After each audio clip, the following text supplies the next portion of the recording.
Kalel, ok? Ek e o Kalel. Então temos aí essa definição como tirados para fora, tá? Então o resultado, né, da junção desse Ek e o Kalel é tirados para fora. E esses tirados para fora, aqui ó, encontrei o Ek na página 8, fora de, tá? E Kalel chamar. Então esses tirados para fora tem um contexto. É como eu falei na aula de introdução à teologia. O evangelho ele vai sendo proclamado aos gentios no idioma grego. Então é parte da economia divina que conduziu todo o processo histórico. Então mesmo que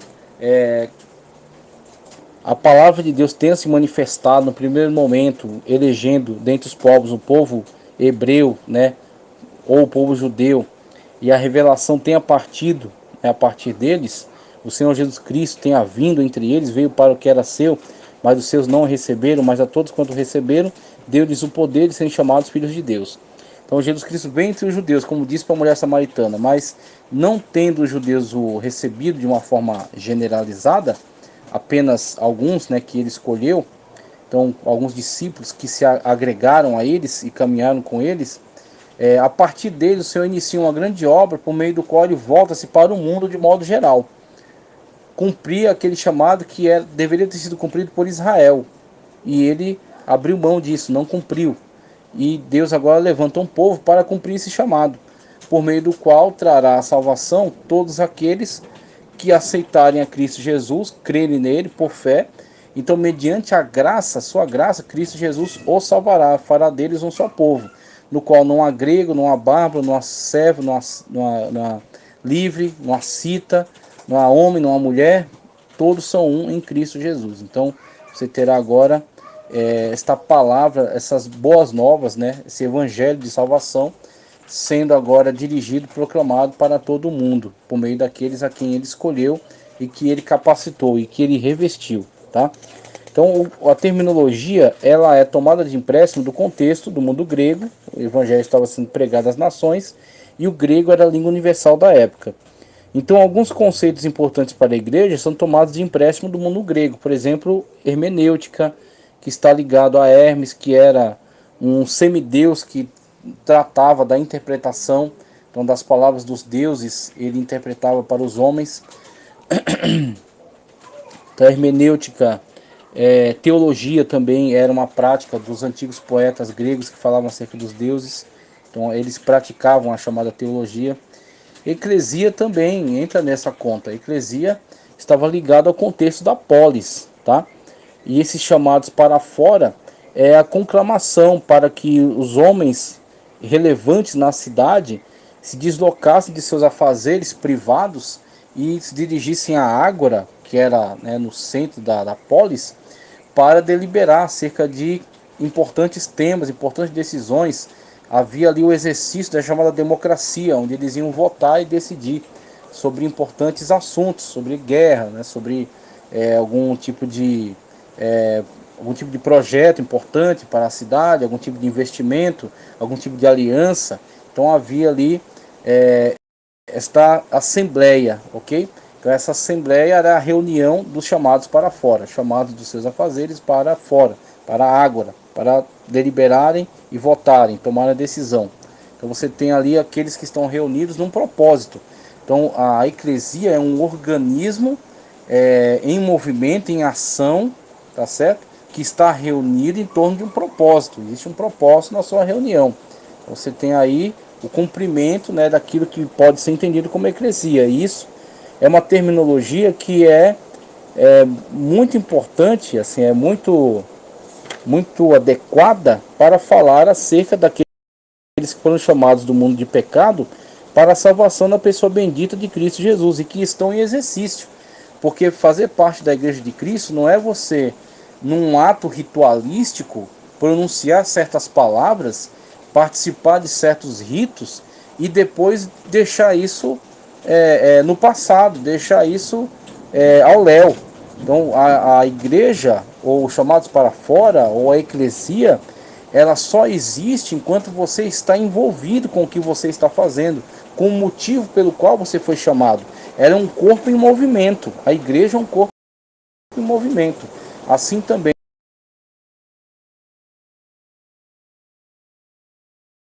aquele que integra a igreja, tá certo? Que está junto com ela, está nesse corpo em torno de um propósito. Se ele perde propósito, ele não faz parte mais da eclesia.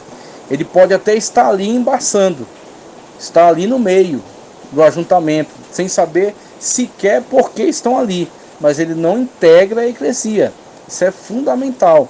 A eclesia só é integrada por aqueles que estão juntos no mesmo propósito, tá certo? No caso da eclesia aplicada à igreja, aqueles que estão em comunhão, a chamada koinonia, tá? E que estão ligados a Cristo, tá certo? Por que estão ali? Porque estão ligados a Cristo, são integrantes do corpo de Cristo, são membros do corpo de Cristo. Se ele está ali, mas não é membro do corpo de Cristo, ele não está na eclesia, mesmo que ele esteja ali. É como Israel saindo, sendo liberto da escravidão do Egito, peregrinando para Canaã, mas no meio tinha um vulgo que não participava do mesmo propósito, estava ali, caminhava junto, conforme o povo caminhava, mas não estava no mesmo propósito, estava no mesmo objetivo, ok? Estão dentro dos que morreram no deserto. Assim também acontecerá quando, na conclusão da história, o Senhor Jesus Cristo conclamar os seus para o ato, né, de galardoamento, né, quando ele galardoar e quando ele finalmente cumprir a sua grande promessa de nos reunir junto a ele no reino de Deus, na ceia, né, na grande ceia, na qual participará. Então, somente aqueles que estavam ligados a ele com o verdadeiro propósito adentrarão e participarão. Aqueles que estavam no meio ali caminhando, mas sem entender o que está fazendo, sem estar comprometido com o que está acontecendo, não entrarão, não participarão. Então, a eclesia, na sua grande definição que é dada aqui, ela trata acerca disso, tá ok? Aí ele parte agora para a igreja no Novo Testamento. Igreja do Novo Testamento. A igreja de Jesus Cristo, na página 12, é dotada de características bastante peculiares, pois embora seja composta por um grupo de pessoas, o que lhe confere uma identificação organizacional, podendo ser enxergada no espaço-tempo, geralmente descrita como organização ou uma instituição, ela é também referida como sendo um corpo místico. E aí, quando ele começa a tratar acerca disso aqui, a definição que Lade vai trazer daqui a pouco vai ser muito boa. Quando ele começa a tratar acerca disso aqui, ele vai subdividir em igreja como organismo e a igreja como organização. Então, quando ele levanta o tema, né? A igreja no Novo Testamento. Você tem a situação na qual o Senhor firma agora essa nova aliança, né? A nova aliança em Cristo. Então, o Senhor Jesus Cristo, ele vai consagrar essa aliança com o seu próprio sangue, né? Ou seu testamento. Sem a morte do testador, não há força para o testamento. Então você tem agora isso que foi nos dado através de Cristo Jesus, que é ser participante dessa nova aliança em Cristo. Então, com essa nova aliança, em detrimento agora da antiga, tá certo? Então você tem a situação que Paulo descreve como jambuzeiro bravo enxertado na videira. A videira foi cortada, tá certo? Devido à sua rejeição para com Cristo Jesus. O Senhor ilustra isso numa parábola, a parábola da vinha, tá certo? Que é talvez uma referência à parábola da vinha lá de Isaías, e ele retoma esta mesma lógica, tá certo? Para falar acerca daqueles que se apropriaram da vinha do Senhor, a vinha que Deus havia descrito como tendo ele mesmo cuidado. A vinha, em vez de lhe render bons frutos, rende uvas bravas, tá certo? Não condizentes com todo aquilo que Deus lhes proporcionou. Então o Senhor fala que uma vez que não há justiça em Israel, uma vez que não há temor de Deus, uma vez que não há misericórdia, uma vez que não há santificação, os frutos que eles estão lidando com esse tipo de comportamento são uvas bravas, em contradição a tudo aquilo que Deus lhes proporcionou, que é terra fértil, bem cuidada, limpa, arada, cercada, com a torre no meio, com um lagar, tá certo? Para que o fruto fosse excelente, só que o resultado foi contraditório, o resultado foi decepcionante. Então, uma vez que esta vinha constituída por Deus, mal cuidada pelos israelitas, tá certo? Que não entregou os frutos, né, que era devido. Jesus Cristo agora, conforme na parábola, são enviados funcionários, exemplificação dos profetas, são mortos aqueles que dominam a vinha, os religiosos da época, se apropriaram dela, ok? Ele envia seu próprio filho, o Senhor Jesus Cristo falando acerca de si mesmo. Eles dizem, ele enviou o filho, vamos tomar e matá-lo, e a vinha será nossa.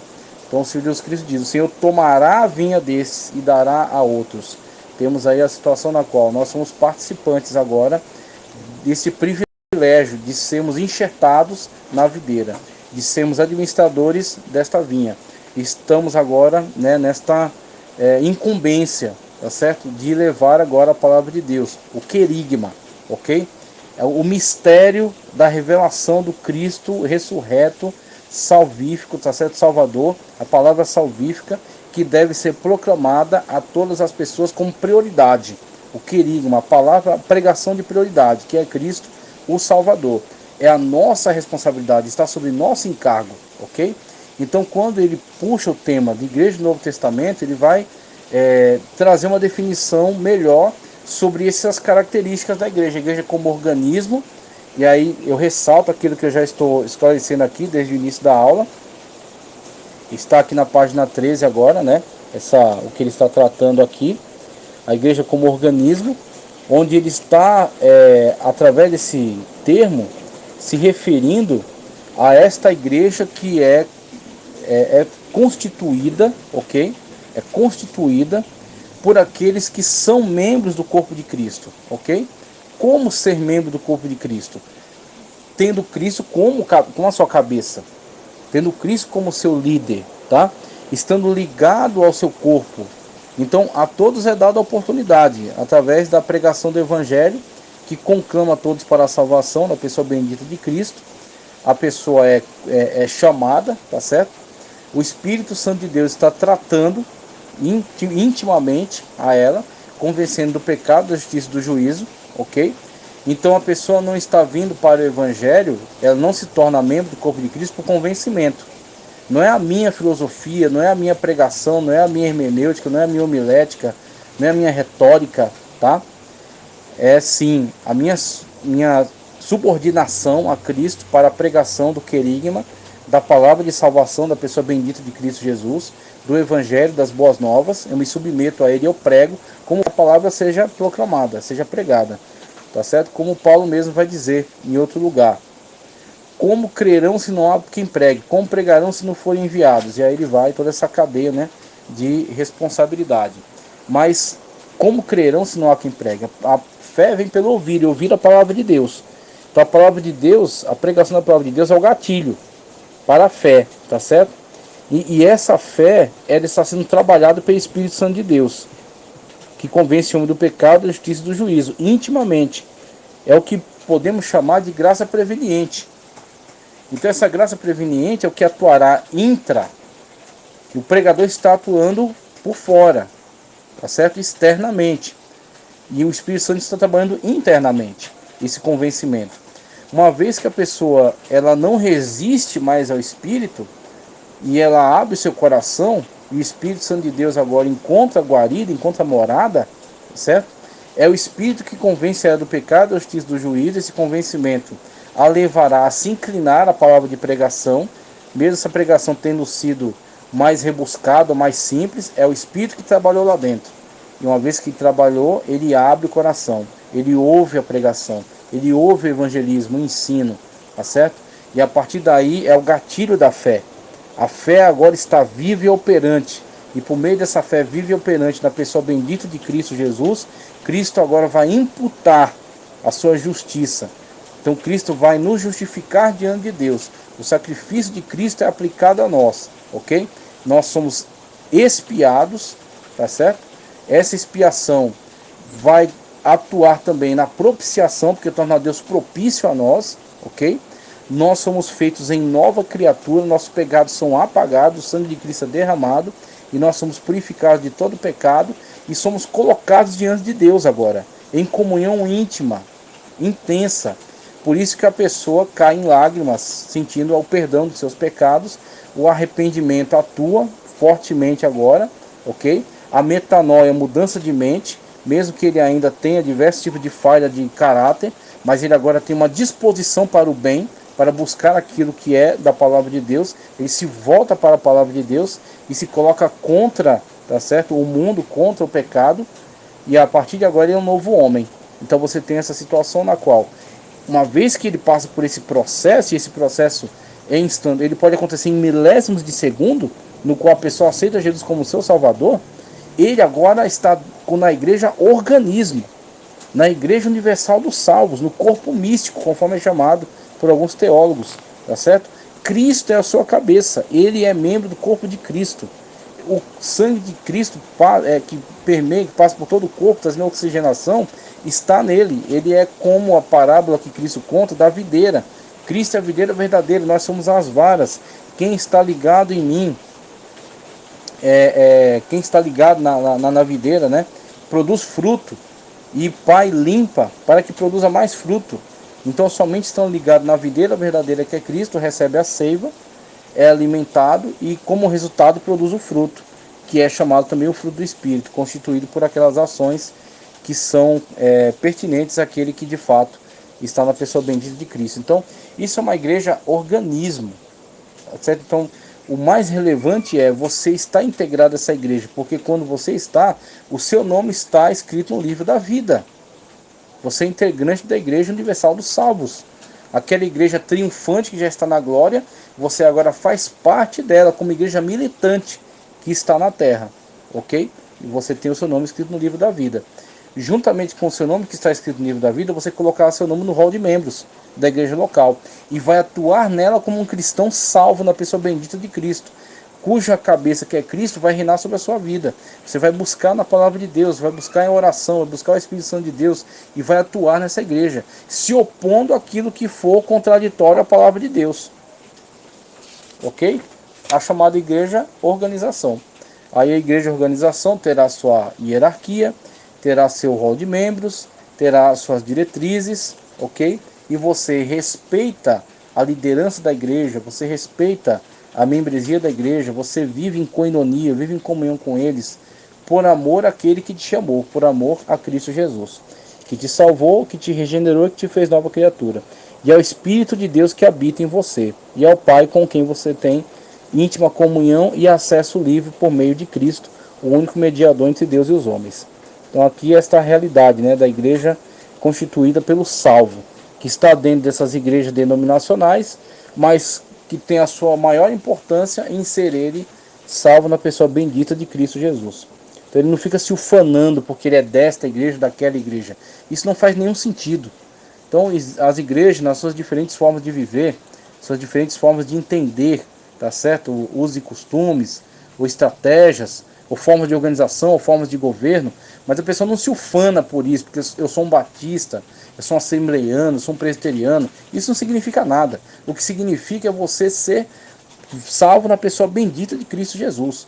Este salvo com aquele salvo, eles falam a mesma língua, eles se entendem, mesmo tendo talvez alguma perspectiva diferente sobre aspectos teológicos, mas eles sentem que eles estão na mesma comunhão, que o mesmo sangue de Cristo Jesus os purificou de todo o pecado, ok? Que eles são alimentados pelo mesmo Espírito Santo de Deus, que move a ambos. A igreja de organização, uma igreja local, é um grupo de crentes batizados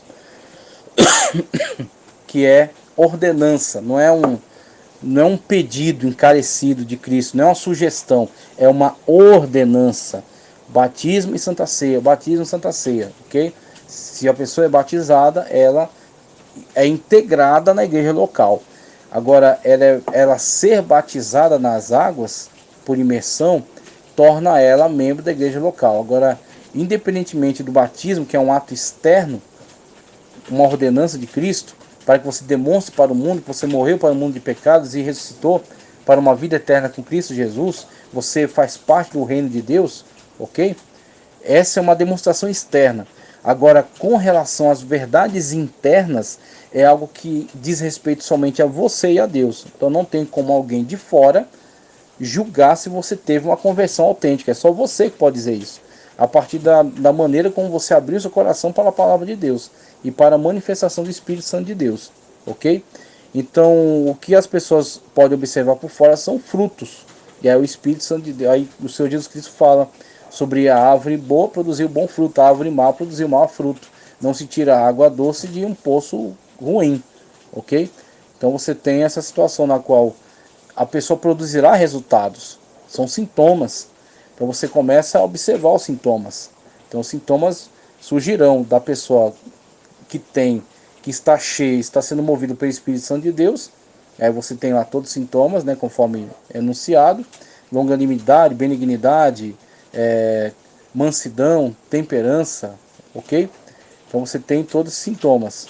Mostra que ele está sendo alimentado, tá certo? Pelo Espírito Santo de Deus que está nele. Agora outro não, é carnal. Então brevemente você começa a ver os sintomas também de sua carnalidade. Aí você começa a ver todo tipo de demonstrações, né, da carne, conforme é descrito também.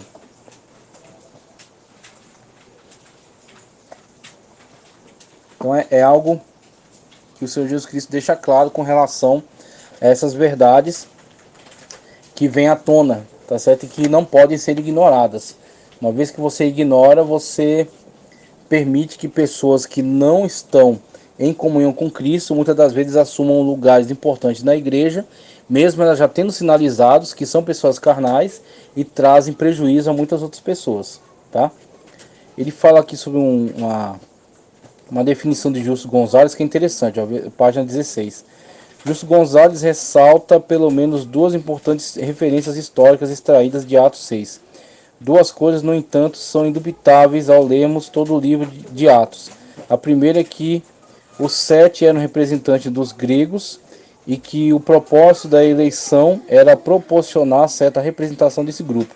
Ele está falando aqui sobre a organização sobre a igreja de organização. Ele está falando aqui sobre a igreja de organização e que nessa igreja de organização há necessidade do estabelecimento das funções, tá certo? Então é isso que ele está colocando aqui que é fundamental, né? Que há necessidade de uma hierarquia, há necessidade, tá certo, desses ministérios a serem exercidos para o bem dessa igreja, para a proclamação da palavra de Deus, para que possa estar atendendo aos santos nas suas necessidades.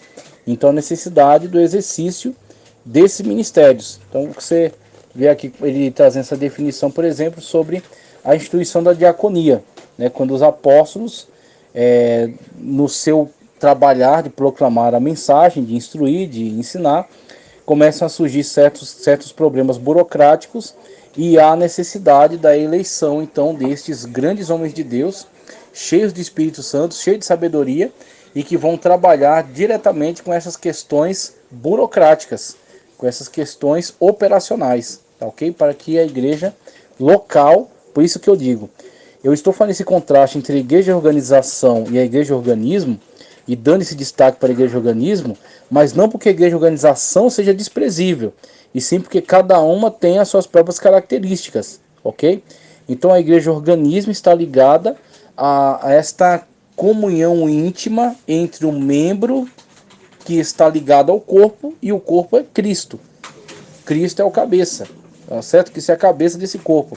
E a pessoa estando ligada como membro desse corpo, ele é integrado, ele é integrante da Igreja Universal dos Salvos, ok? Sendo ele integrante da Igreja Universal dos Salvos, ele é fundamental para a igreja local. Ele é fundamental para a igreja organização. E dentro da igreja organização ele vai atuar de diversas maneiras. Aí como o Justo Gonzalez aqui coloca. Ele é chamado por Deus como um apóstolo. Aí você tem essa situação da questão apostólica hoje. O que nós temos hoje é o exercício do apostolado, que é esta incumbência de levar o evangelho atravessando todas as fronteiras, aonde o evangelho ainda não foi pregado, ok? E chegando lá, tornar-se responsável por aquelas vidas, proclamando a palavra de Deus. Então você tem o exercício de apostolado e não a carteirinha de apóstolo. O que você tem como exercícios ministeriais, né, como dons ministeriais elencados, você tem o apóstolo como um exercício de apostolado, né, proclamando a palavra de Deus e tornando-se responsável por essas vidas. Você tem, por exemplo, ele vai elencar aqui bispo, presbíteros e pastores, que ele coloca aqui como esses exercícios, né, esses chamados ministeriais, que são intercambiáveis, vamos colocar assim. Claro que há, se você analisar, há uma certa distinção, ok? Mas eles estão ali dentro daquela esfera de atuação para administrar a igreja, para trazer esta ordem à igreja, proclamar a palavra, administrar.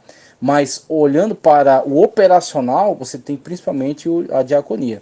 Então, a diaconia a partir daqueles irmãos que foram levantados, mas também o exercício de uma diaconia feminina também é observável no Novo Testamento, principalmente na área de visitação, na área de evangelização, ok? Nesse cuidado para com as vidas, de fato isso é um exercício fundamental para o bom funcionamento da igreja. Na página 17 traz aqui: igreja é uma assembleia do povo convocada em lugar público com conselho para fins deliberativos, ok? Então, como definição, né? Uma assembleia de cristãos reunidos para culto, ou companhia de cristãos, reunião daqueles que, tendo em Jesus Cristo sua esperança de salvação eterna, observam seus próprios ritos religiosos, realizam suas próprias reuniões e dirigem seus próprios afazeres com um regulamento prescrito pelo corpo, cuja finalidade é a boa ordem.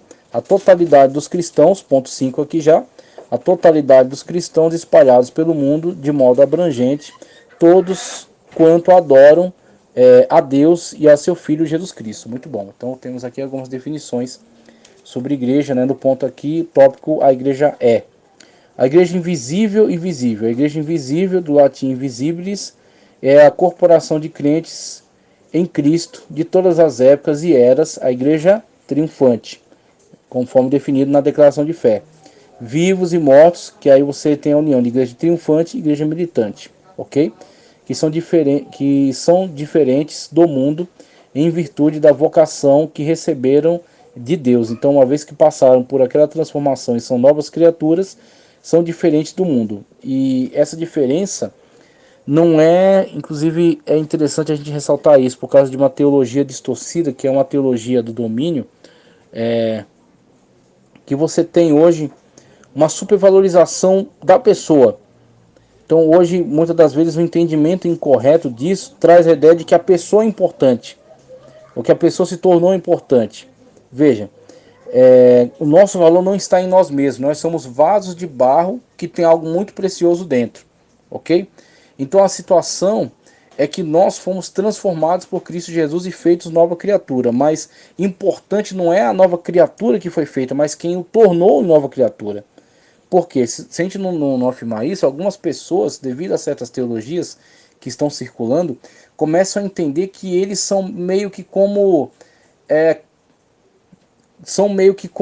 semideuses, vamos colocar assim. Algumas pessoas têm caído para essa distorção aí.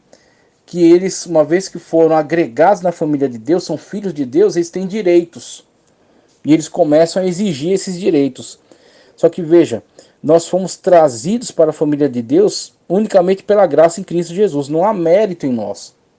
Até para a nossa salvação foi a atuação do Espírito Santo de Deus atuando internamente, convencendo do pecado, da justiça e do juízo. Então isso não redunda em mérito nosso, que possamos apresentar diante de Deus. Apenas em ato de agradecimento, tá certo? Em ato de humilhação, e estar sempre se subordinando, se submetendo a Cristo, como Paulo diz, apresentáveis a Cristo como escravos para a salvação.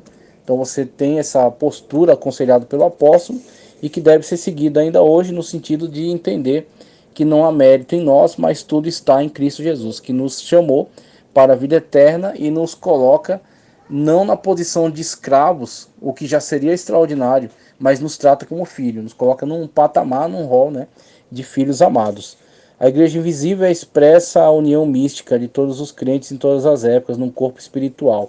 É isso que a gente está deixando muito claro aqui, ok?